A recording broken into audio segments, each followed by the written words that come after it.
Welcome to the Matt Nice Show. And today we want to talk about something that's super important. Happy New Year to you guys. And this is an important show because last year we heard a lot about the golden age and how Trump was going to bring a golden age to everybody. We all were supposed to be living our best lives, doing all the good things and the wonderful things that money can bring. And we were just going to get tired of winning. Okay. But it doesn't seem like it turned out that way in 2025. And I know that Trump and his administration, when in doubt, what's the go-to move? You blame Biden. That's right. You blame the president. You blame the former president. You don't take accountability for what you have done, tariffs, amongst other things. And you just say, blame Biden.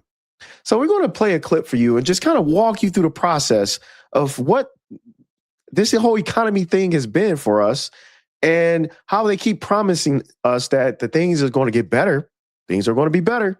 You just wait. Just wait. And it sounds like a Ponzi scheme, to be honest with you. Play the clip.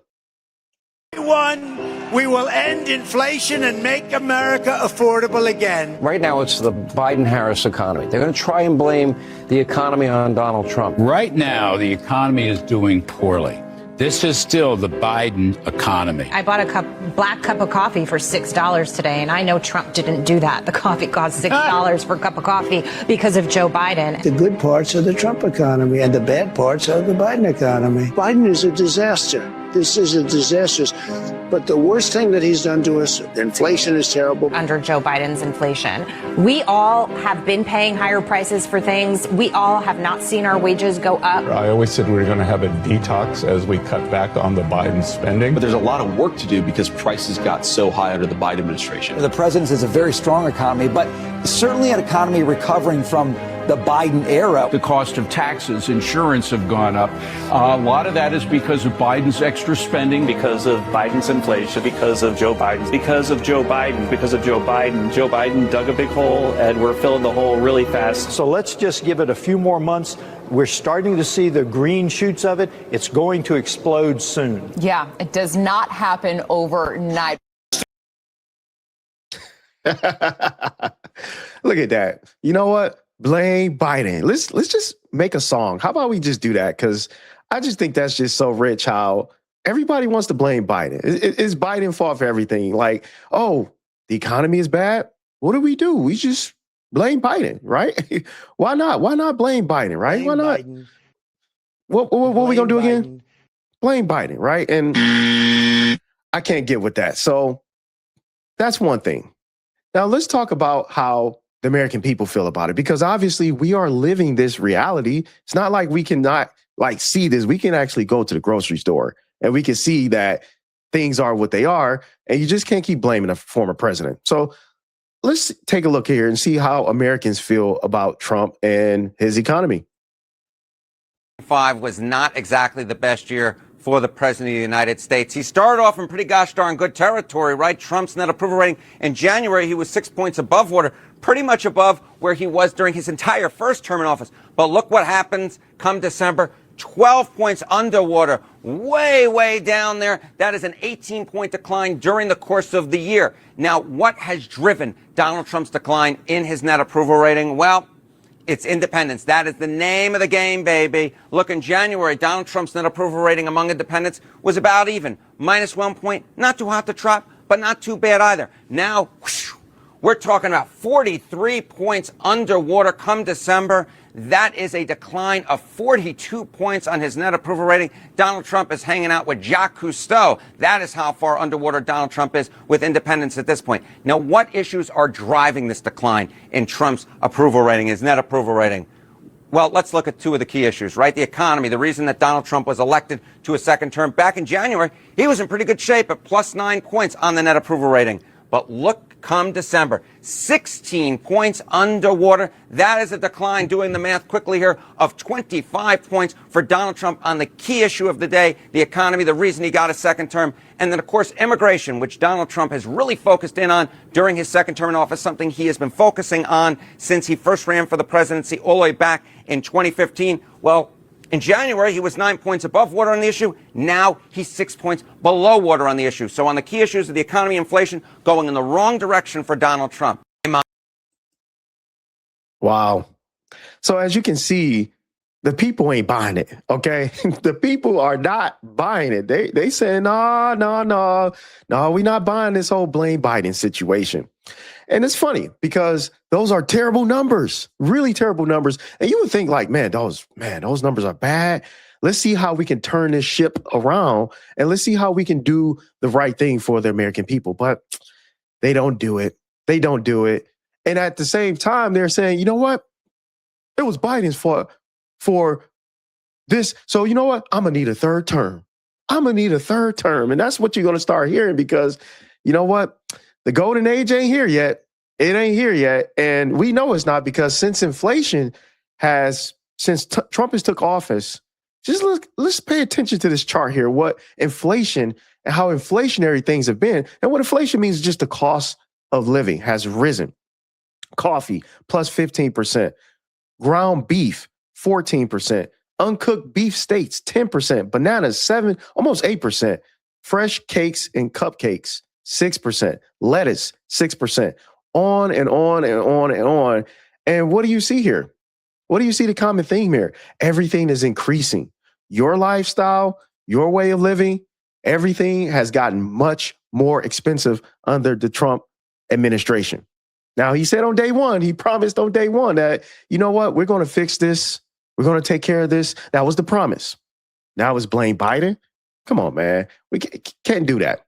And everybody knows that this economy is rigged. You don't have to, you can ask the bus driver. You can ask the teller. You can ask any American. We all know that this economy does not work for the everyday person. And here's Elizabeth Warren. She said this. She said that the economy is rigged against hardworking Americans. We have to fix it. Democrats need to be clear on the kinds of investments that we want to make, how we'll build them, and really fight for them. That's what the American people wants and deserves. And you know what? I agree. But the question is are Democrats going to really actually do that? Probably not.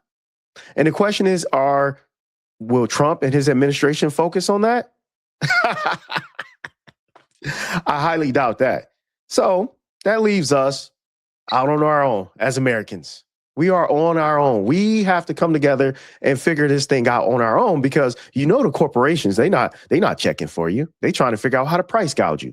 We know Trump is focused on his vanity projects and he's not really focused. He's focused on getting himself and his family taken care of and his friends.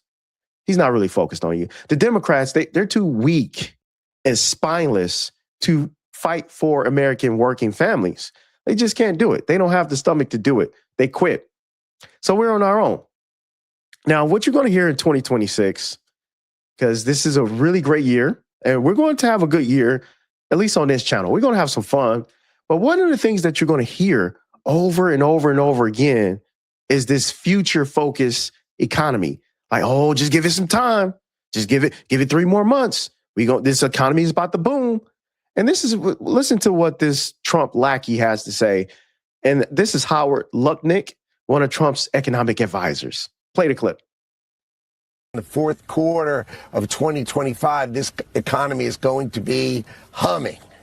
Okay. Look for the second quarter of 2026 to be amazing as all this money. Okay, the Donald Trump economy.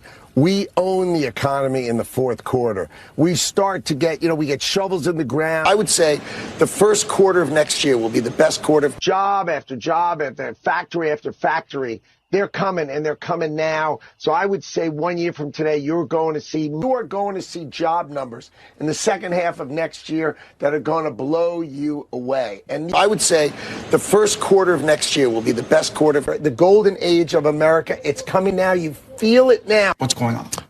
So the economy that Donald Trump owns starts at the end of this year.